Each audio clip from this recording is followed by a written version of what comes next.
Simulan natin sa simulang-simula. Alam nyo, halos lahat ng hirap yata dinanas ko na. Galing ako sa broken family. Naranasan kong humingi ng tulong sa halos lahat ng kamag-anak pero walang nagbigay ng tulong. Hanggang sa mapadpad kami ng mother ko sa payatas. Doon, grabe, sobrang hirap. Kasi naranasan namin mamulot ng basura. Wala kang magawa kasi kailangan mong mabuhay.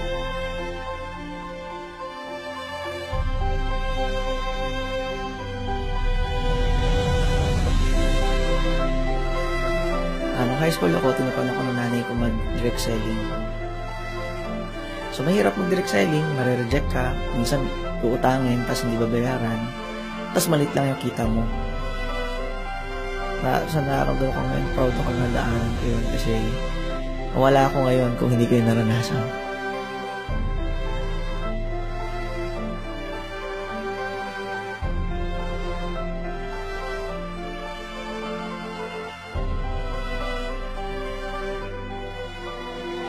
Naalala ko nung college ako. May mga panahon na ang kailangan tangalian ko banana Q. May baon naman ako kaya lang kailangan kong gamitin para sa pag-aaral Mahalaga yung mga panahon na gano'n, yung pinagsisumikapan mo, yung kahirapan. Pero hindi ka dapat manatili dun sa kahirapan. Parang kailan lang. Naalala ko, hirap talaga ng buhay nun. Akala ko, hanggang doon na lang tayo. Hanggang sa nakita natin ang isang magandang opportunity, may pag-asa pala talaga. Dati, empleyado ako, may boss ako, taga-timpla ng kape, gumagawa ng computer. Pero naisip ko, dapat dinagdadaanan lang to.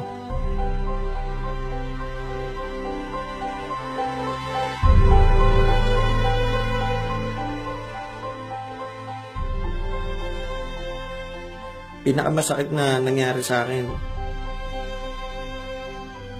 yun nasa ospital ako, wala akong pera, wala akong papagamot sa anak ko na kambal na premature. Doon ko na-realize na ang hirap pala talaga maging mahirap.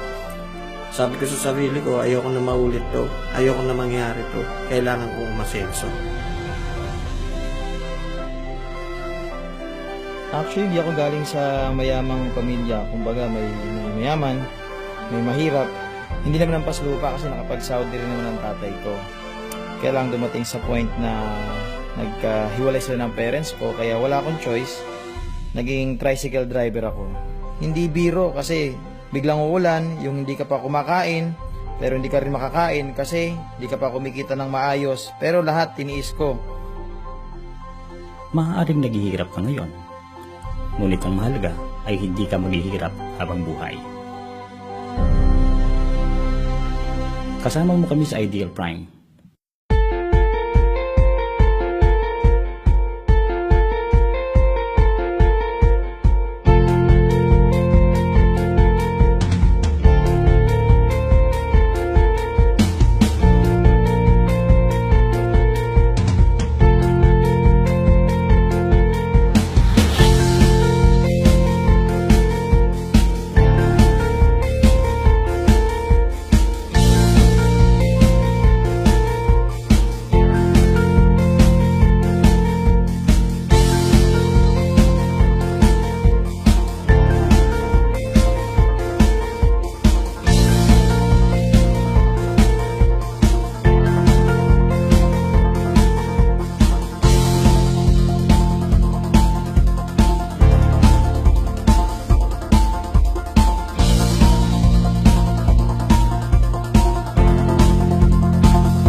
mahalaga ang ngayon.